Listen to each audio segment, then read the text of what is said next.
తిమోతితో చెప్తున్నాడు, అంత్య దినములలో అపాయకరమైనటువంటి కాలాలు వస్తాయట. అందుకు సంఘాన్ని హెచ్చరిస్తూ ఉన్నారు. మీరు మారాలి, మార్చుకోవాలి, మార్పు చెందాలి అని ఖచ్చితంగా చెప్తున్నారు.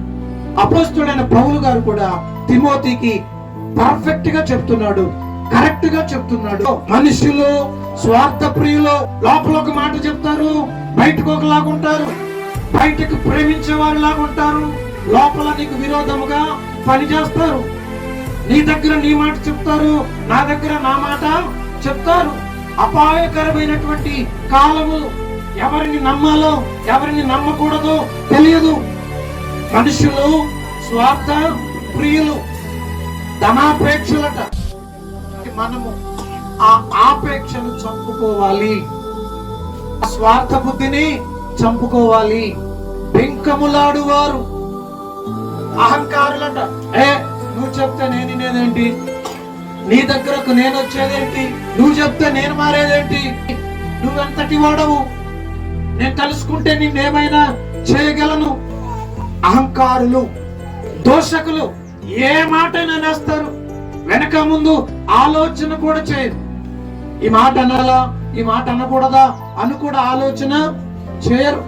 అవమానపరచడానికి, నిందించడానికి ఎంతటి అబద్ధాన్నైనా సరే నిజము చేయగలిగినటువంటి వారు. స్వార్థ ప్రియులు, ధనాపేక్ష గలవారు, బెంకములాడు వారు. అబ్బా అదెంత, అబ్బా ఇదెంత, దాన్ని ఎలా చేద్దాం, దీన్ని ఎలా చేద్దాం, అదెంత పని, ఇదెంత పని అంటారు. తీరా కార్యములోనికి వచ్చాక మన పక్కన చూస్తే ఒక్కళ్ళు కూడా ఉండరు. చేసేద్దాం, చేసేద్దాం, చేసే టైంకి ఏ ఒక్కరు ఉండరు. మనుషులు స్వార్థ ప్రియులయ్యా, ధనాపేక్ష గలవారయ్యా, బెంకములాడు వారయ్యా, దోషకులు, అహంకారంతో నిండిపోయినటువంటి బిడ్డలు ఉన్నారు. ఇప్పుడు మన గుళ్ళో ఉన్నారా లేదు? ఇప్పుడు అన్నిలు ఎవరు? మరి ఇప్పుడు అన్నిలు ఎవరు? ఈ వాక్యం ఎవరికి? మనకి. మారాల్సింది మనం. స్వార్థ ప్రియులు మనలోనే ఉన్నారు, బెంకములాడు వారు మనలోనే ఉన్నారు, ధనాపేక్ష గలవారు మనలోనే ఉన్నారు. టక్మని వారు రాగానే వెళ్తున్నారు, కానీ వీళ్ళు ఏం లేదు, మార్పు లేదు. వింటున్నారు కానీ వీళ్ళు మారటం లేదు. సొలొమోను కట్టినటువంటి మందిరంలో ఉండాలనుకున్నటువంటి ఆ పరిశుద్ధత మన మందిరంలోకి ఎలా వస్తుంది? ఎంత ప్రార్థన చేస్తే వస్తుంది? రోజు ప్రార్థన చేస్తాం. మొదటిగా దేవుని ఆజ్ఞకు లోబడు, దేవుని వాక్యానికి లోబడు, దేవుని విధిని మొదటిగా ప్రార్థనలో కూర్చోడు. అమ్మ వింటున్నారా? తిమోతి ఎంత ప్రియమైన కుమారుడో తిమోతితో చెప్తున్నాడు పౌలు గారు. ఈ మనుషులు ధనాపేక్ష గలవారు, పెంకములాడు వారు, అహంకారులు, దోషకులు, అవిధేయులు. తిమోతిని హెచ్చరిస్తూ ఉన్నాడు. తిమోతితో ప్రియమైన మాటలు చెప్తున్నాడు. నాన్న తిమోతి, కనుక నువ్వు ఎలా ఉండాలి? ఇలాంటి మనుషులు ఉంటారు. అలాంటి మనుషుల మధ్యలో నీవు దేవుని వాక్యాన్ని కాపాడాలి, దేవుని ఆజ్ఞను కాపాడాలి, దేవుని యొక్క విధికి నువ్వు బద్ధుడవై బ్రతకాలి అని పౌలు గారు తిమోతికి చెప్పాడండి. కృతజ్ఞత లేని వారు, అపవిత్రులు, అనురాగరహితులు, అతి ద్వేషులు, క్రూరులు, ద్రోహులు, మూర్ఖులు, గర్వాంధులు, దేవుని కంటే సుఖానుభవము నెక్కువగా ప్రేమించువారు, పైకి భక్తి గలవారి వలె ఉండియు దాని శక్తిని ఆశ్రయించని వారునై ఉందురు. పైకి భక్తిగా కనపడుతున్నాం, ఆ శక్తిని ఆశ్రయించే బిడ్డలుగా మన సంఘం ఉండాలండి. ఆ శక్తిని ఆశ్రయించే బిడ్డలుగా మనము మార్చబడాలండి. ఏదో ఊరుకునే వస్తున్నాం, ఊరుకునే వెళ్తున్నాం. యోనా ఏ ఊరు వాడండి? యోనా ఏ ఊరు వాడండి? ఏ ఊరికి వచ్చాడండి? నాదే ఊరండి, మీదే ఊరండి. మిద్యానీయులు, అన్యులు మనకి, వాళ్ళు ఇశ్రాయేలుల మీద తిరుగుబాటు చేశారు. దేవుడు ప్రతీకారం చేయమని అవకాశం ఇచ్చాడు.